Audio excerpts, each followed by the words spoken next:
أعوذ بالله من الشيطان الرجيم بسم الله الرحمن الرحيم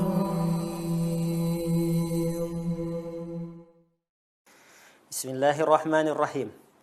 السلام عليكم ورحمة الله وبركاته.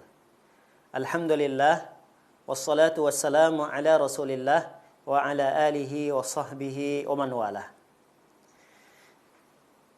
Saudaraku, perhatikan hadis di bawah ini yang menjelaskan tentang keutamaan berpuasa di hari Arafah.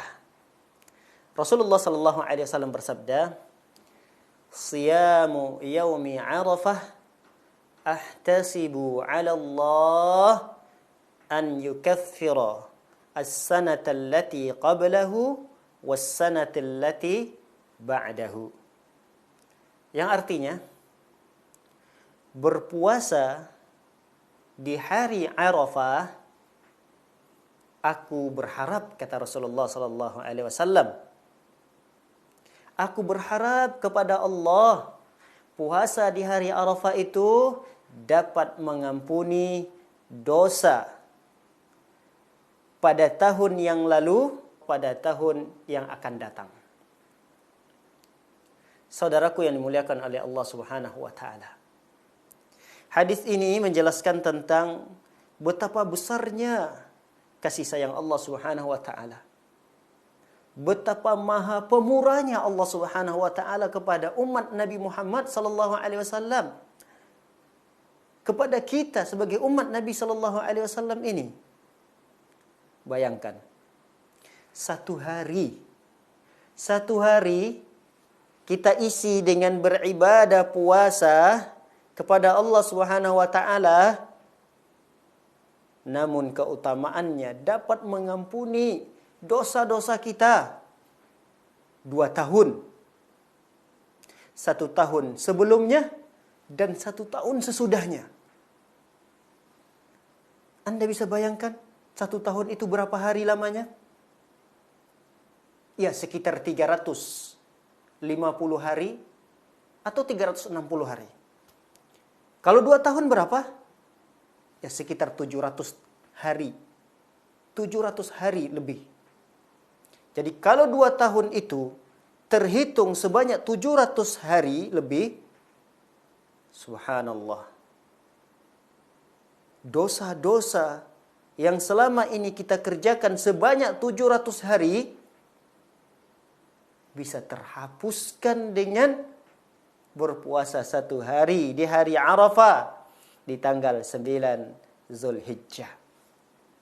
Saudaraku yang dimuliakan oleh Allah Subhanahu wa taala, yang menjadi pertanyaan bagi kita adalah, apakah dengan berpuasa di hari 9 Zulhijjah itu dapat menghapus seluruh dosa, baik itu dosa kecil maupun dosa besar, atau hanya dosa kecil saja? Di sini terjadi perdebatan di kalangan para ulama. Namun sebagian besar para ulama mengatakan bahwa yang diampuni oleh Allah Subhanahu wa taala dari ibadah puasa di hari Arafah itu hanya dosa-dosa kecilnya saja.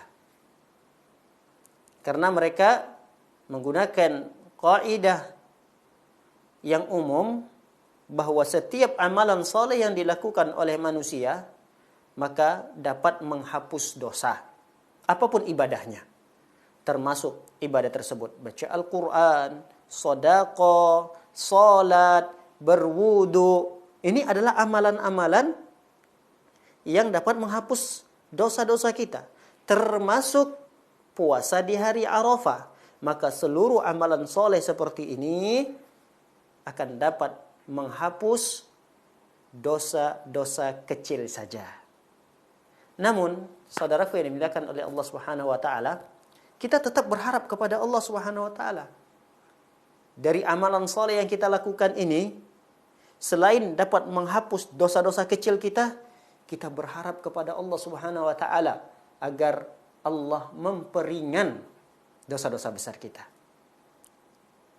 Andai kata amalan soleh kita ini tidak bisa memperingan dosa-dosa besar kita, maka kita berharap dengan amalan soleh ini semoga Allah Subhanahu wa taala mengangkat derajat kita, meninggikan derajat kita di sisi Allah Subhanahu wa taala. Semoga bermanfaat. Barakallahu fikum. Assalamualaikum warahmatullahi wabarakatuh.